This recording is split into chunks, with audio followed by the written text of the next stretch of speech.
오늘 여러분과 함께 분석해 볼 자료들. 이게 최근 자동차 시장 변화를 아주 잘 보여줍니다. 특히 전기차, 그리고 하이브리드 차 관련해서요. 네, 여러 기사나 보고서들을 보니까 뭐랄까 소비자들 생각이 어떻게 바뀌고 있는지 또 시장은 어떻게 움직이는지 흥미로운 지점들이 많더라고요. 그렇죠. 저희가 오늘 이 자료들 속에서 진짜 중요한 게 뭔지 한번 깊이 파헤쳐 보겠습니다. 네, 특히 그 한국 소비자들 설문 결과가 재밌어요. 전기차 살 때 뭘 중요하게 보는지, 또 배터리 가격 전망도 있고요. 그리고 예상 못한 하이브리드 차 약진 데이터까지. 맞아요. 단순 요약보다는 이 정보들이 여러분께 어떤 의미가 될지 그걸 연결해 봐야겠죠? 네, 맞습니다. 자, 그럼 먼저 가장 눈에 띄는 것부터 보죠. 이코밍글 설문인데 전기차 살 때 정부 보조금보다 차량 가격 자체를 훨씬 더 중요하게 본다는 결과요. 28.1% 대 17.8%니까 차이가 꽤 크죠. 네, 이게 의미하는 바가 크다고 봅니다. 그러니까 보조금도 물론 중요하긴 한데 네네. 결국 최종 결정할 때는 기본값이 제일 중요하다 이런 거죠. 어떻게 보면 이제 전기차가 뭐 특별한 선택지라기보단 그냥 일반 차 살 때랑 비슷하게 고민한다는 거 아닐까요? 정확합니다. 그런 신호로 볼 수 있어요.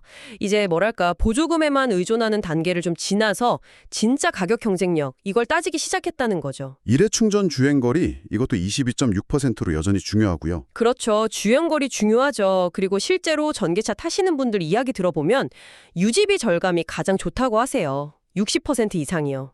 역시. 네, 근데 단점으로는 여전히 충전 귀찮다. 이게 31.8%, 그리고 차값 비싸다. 30.2%. 이게 계속 나와요. 결국 가격이랑 편의성 이 두 가지네요. 네, 핵심은 그거죠. 그런데 마침 또 배터리 가격이 크게 떨어질 거라는 소식도 있잖아요. 네네. 그 전망 나왔죠. ESG 경제나 글로벌 오토뉴스 자료 보니까 골드만삭스 예측인데 2년 안에 배터리 가격이 거의 절반 가까이 킬로와트당 $80 수준까지 내릴 수 있다고요? 네, 맞아요. 그럼 이제 진짜 반값 전기차 기대해도 되는 걸까요? 소비자들이 제일 신경 쓰는 가격 문제가 좀 해결될 수 있을지. 이론적으로는 그렇죠. 가격 내릴 요인은 큰 건 맞는데 꼭 그렇게 된다고 보기는 좀 어려울 수도 있어요. 그래요. 왜죠? 유럽 쪽 사례를 보면 흥미로운데요. 배터리 가격은 내렸는데 오히려 일부 고급 전기차 모델 가격은 올랐다는 거예요. 네, 오히려요? 네, 제조사들이 뭐 기술 개발 비용도 뽑아야 하고 또 브랜드 가치도 있으니까 가격을 유지하거나 올릴 수도 있다는 거죠. 수익성 생각하면요. 아하.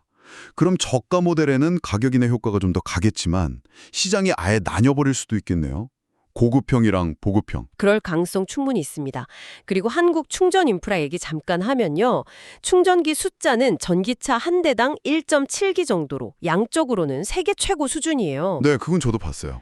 근데 이제 사용자들이 원하는 건 충전 속도 좀 더 빨랐으면, 그리고 화재 같은 거 안전했으면 이런 질적인 개선 요구가 계속 커지고 있다는 거죠. 하긴 충전기만 많다고 다는 아니니까요. 속도나 안전이 중요하죠. 네, 이제 그런 부분이 중요해지는 시점입니다. 자, 그런데 이렇게 전기차가 약간 주춤하는 것처럼 보이는 사이에 하이브리드 차가 진짜 무섭게 치고 올라오고 있어요. 네, 맞습니다. 그야말로 약진이죠. 국내 판매 비중 보니까 올해 26.5%로 처음 20% 넘었고 곧 30% 넘을 거라는 전망까지 나온다면서요? 네. 전기차의 이른바 캐즘 현상, 그러니까 일시적인 수요 정체기에 딱 하이브리드가 현실적인 대안으로 떠오른 거죠. 아무래도 연비 좋고 경제적이고 또 충전 스트레스 없는 거. 이게 크겠죠. 바로 그겁니다. 소비자들한테 그 점이 아주 크게 먹히고 있어요. 특히 요즘 인기 많은 SUV 있잖아요. 현대 팰리세이드나 기아 셀토스 같은 이런 차에도 하이브리드 모델 나온다는 소식이 있던데 네, 그것도 판매량에 분명히 영향을 줄 겁니다. 인기차 중에 하이브리드 선택지가 생기니까요. 더 넓어지는 거죠. 선택의 폭이. 그리고 여기서 진짜 주목할 점은 세금 혜택이 줄었는데도 판매량이 늘었다는 거예요. 맞다. 그랬죠. 이건 이제 소비자들이 단순히 혜택 때문이 아니라 하이브리드 차 자체가 좋아서 산다. 이걸 보여주는 강력한 증거라고 할 수 있습니다. 그렇군요. 차 자체의 매력을 인정받고 있다는 거네요. 네. 그럼 전기차랑 하이브리드가 이렇게 경쟁하는 구도인데 한때 미래차로 엄청 주목받았던 수소차는 지금 상황이 어떤가요? 좀 다른 것 같아요. 네. 수소차는 좀 분위기가 많이 다릅니다. 글로벌 시장 보면 2024년에 전년보다 판매량이 20% 넘게 줄었어요. 역성장이죠. 꽤 많이 줄었네요. 네. 현대차가 여전히 1등이긴 한데 판매 대수는 줄었고요. 근본적인 문제들, 그러니까 충전소 부족한 거, 또 수소 만드는 거나 저장하는 거, 비용 비싼 거, 이게 여전하거든요. 아, 그 인프라 문제가 해결이 안 되는군요. 그쵸. 그래서 우리 정부도 이제 승용차보다는 버스나 트럭 같은 상용차 중심으로 수소 전략을 좀 바꾸는 분위기입니다. 그러군요. 자, 그럼 국내 시장 말고 해외로 눈을 돌려보면 유럽에서 중국 전기차 견제 움직임이 있다면서요? 네, 그 얘기가 나오고 있습니다. EU가 중국산 전기차에 대해서요, 직접 관세를 세게 매기기보다는 특정 가격 밑으로는 못 팔게 하는 최저가격제, 이걸 도입할 수 있다는 분석이 있어요.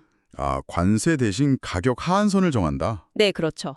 그렇게 되면 아무래도 BYD 같은 중국 업체들 가격 경쟁력에 좀 제동이 걸릴 수 있겠죠. 흥미로운 방식이네요.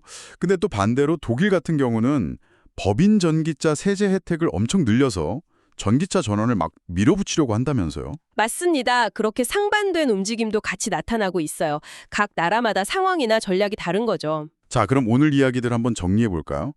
지금 자동차 시장은 완전 전기차 시대로 가기 바로 전 단계? 뭐랄까, 과도기인 것 같은데. 네, 딱 그런 모습이죠. 소비자들이 결국 가격이랑 실용성, 이 두 가지를 굉장히 현실적으로 따지고 있다는 게 분명해 보입니다. 그렇죠. 배터리 가격이 내려간다는 좋은 소식이 있어도 여전히 처음 살 때 드는 비용, 그리고 충전 얼마나 편한지, 이게 제일 중요한 변수인 거죠. 그리고 바로 그 틈을 하이브리드 차가 파고들면서 아주 강력한 대안으로 떠오르고 있고요. 시장 점유율도 빠르게 늘리고 있고요. 네, 어쩌면 이게 기술 발전 속도랑 소비자들의 그 기술을 실제로 받아들이는 속도 사이에 약간의 차이가 있다는 걸 보여주는 현상 같아요. 아, 기술은 앞서가는데 소비자는 천천히 따라온다. 네, 아무리 좋은 기술이라도 소비자가 쓸 준비가 되어야 진짜 퍼지는 거니까요. 현실적인 문제들을 고려하는 거죠. 네. 오늘 저희가 함께 살펴본 이런 내용들이 여러분께서 다음에 차를 사시거나 아니면 이 시장을 이해하시는데 조금이나마 도움이 되었으면 좋겠습니다. 아, 그런데 문득 이런 생각이 드네요. 만약에요, 배터리 기술이 더 좋아져서 충전하는 대신에 그냥 다 쓴 배터리를 통째로 교체하는 방식 있잖아요. 배터리 스왑. 아, 네, 그 방식이요. 만약 그게 정말 편리하고 싸게 대중화된다면 어떨까요?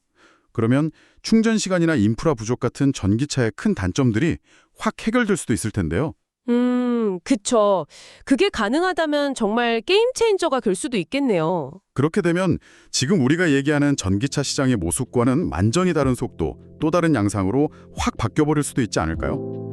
이 질문을 여러분께 한번 던져보면서 오늘 마무리할까 합니다.